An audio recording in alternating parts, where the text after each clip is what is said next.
Have you ever looked at the sea? It covers most of our world. We sail boats on it, we swim near the shore. But what if people could live under the water, not just visit but actually build homes and raise families there? It sounds impossible, like a dream. But the story of the underwater tribe shows that impossible things can come true. This isn't a tale of magic or machines. It's about regular people, just like us. They didn't have gills or fins, just hands and minds. Their world was changing, and they needed a new home. Their journey was full of challenges, like learning to walk on your hands instead of your feet, but they were clever and brave.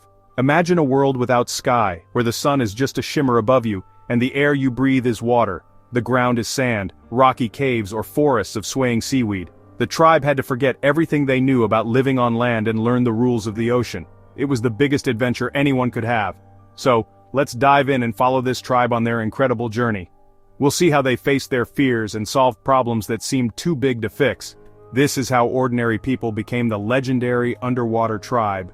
Their story shows us that people can adapt, change, and thrive in the most surprising places. Long ago there was a tribe called the Shore Dwellers. They lived in simple huts between the beach and jungle, loving the sun and sand. The ocean was their neighbor, giving them food, but also inspiring awe and fear. One day, a young woman named Ilara found a large clear bubble on the beach after a storm. Inside was a pocket of air, trapped by thick seaweed from the deep. Ilara wondered, what if you could take air with you underwater? She showed the bubble to the elders, who were cautious but curious. Ilara demonstrated how the bubble held air even underwater, and a crab sat dry beneath it. The tribe began to experiment, weaving baskets around the seaweed bubbles. After many tries, they created a small cage that could hold an air bubble. A brave young man dipped his head underwater with the cage, breathed from the bubble, and it worked. It was the first step toward a new life. The tribe's curiosity grew. They realized the ocean might not just be a boundary but a new world to explore. The idea of living underwater, once unthinkable, started to feel possible. They began to dream of what might come next. The ocean's mystery was now an invitation. The tribe was ready to take the plunge. Their journey beneath the waves had begun. The impossible was now within reach. The tribe's discovery was exciting, but new problems appeared quickly. Breathing underwater was just the start. Moving was hard. Water pushed against them, making every step a struggle. They needed a better way to swim. Finding food was another challenge. Fish were fast and their old spears didn't work. Hunger became a real worry. Their breath baskets only held air for a short time, limiting how long they could stay below. Building homes was the biggest challenge. Sand shifted, caves were cold and crowded with sea creatures. How could anything be dry at the bottom of the ocean? The cold was another enemy. Without fire they shivered and their clothes became heavy and wet. Every dive was a battle against the cold, hunger, and the feeling of not belonging. Some wanted to give up and return to land. The underwater world was beautiful, but it was also very hard. The dream of living below the waves seemed almost impossible.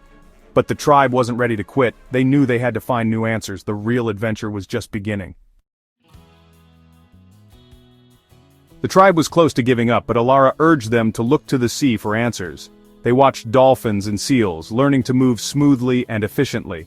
They made flatboards for their feet, kicking like dolphins to glide through the water. For food, they copied otters, using rocks to open clams and learning which seaweeds were safe to eat. They wove nets from sea vines, catching fish by setting traps between rocks. For homes, they found inspiration in the kelp forest. Kelp's strong roots anchored their woven pods, which they filled with large air bubbles to create dry rooms. Their homes swayed gently, safe among the kelp. To fight the cold, they ate oily fish and smeared thick mud on their skin for insulation. They looked a bit silly, but it worked. The tribe was no longer just visiting, they were becoming part of the underwater world. Every problem had a solution, if they watched and learned from the sea. They adapted, inventing new ways to live. The impossible was becoming possible. Their courage and creativity turned challenges into triumphs. The tribe was changing, and so was their world. They were no longer shore dwellers. They were becoming the underwater tribe. The ocean was now their home. Living underwater changed everything, even how the tribe communicated. Spoken words became garbled underwater, so they started with hand signals. But hand signals weren't enough for stories or complex ideas. They noticed that letting out air from their breath baskets made bubbles, small, big, fast or slow, so they invented bubble talk, a language of bubbles. A single bubble meant yes, a stream of three meant happy, and so on. Conversations became shimmering trails of bubbles rising through the water. On land they'd gathered around fires to tell stories. Underwater they created the light show, gathering glowing jellyfish to light their homes at night. In this magical glow, elders told stories using hand signals and bubble talk. Their art changed too. They arranged colored stones on the seabed and carved patterns into underwater cliffs. Their greatest art was gardening, planting colorful seaweed and anemones to create living, moving gardens. The tribe's world became a living work of art, always shifting with the currents. Their new language and traditions brought them closer together. They found beauty in their challenges. The underwater world was now truly their own. They had created a new culture beneath the waves. A typical day began with the morning light filtering down, waking the tribe. Families emerged from their pod homes, checking the air farm, gardens of bubble seaweed that produced the air they needed. Breakfast was fresh seaweed, clams, and raw fish, prepared in new ways. Adults hunted, gardened, or built new pods. Children learned to use breath baskets, read currents, and recognize friendly or dangerous creatures. They learned their tribe's history through stories and bubble talk. Playtime meant hide and seek in the kelp, racing with sea turtles or playing shell toss. As the light faded, families returned home, shared stories, and watched the jellyfish light show before sleeping. Life in the kelp forest was full of work, learning, and play.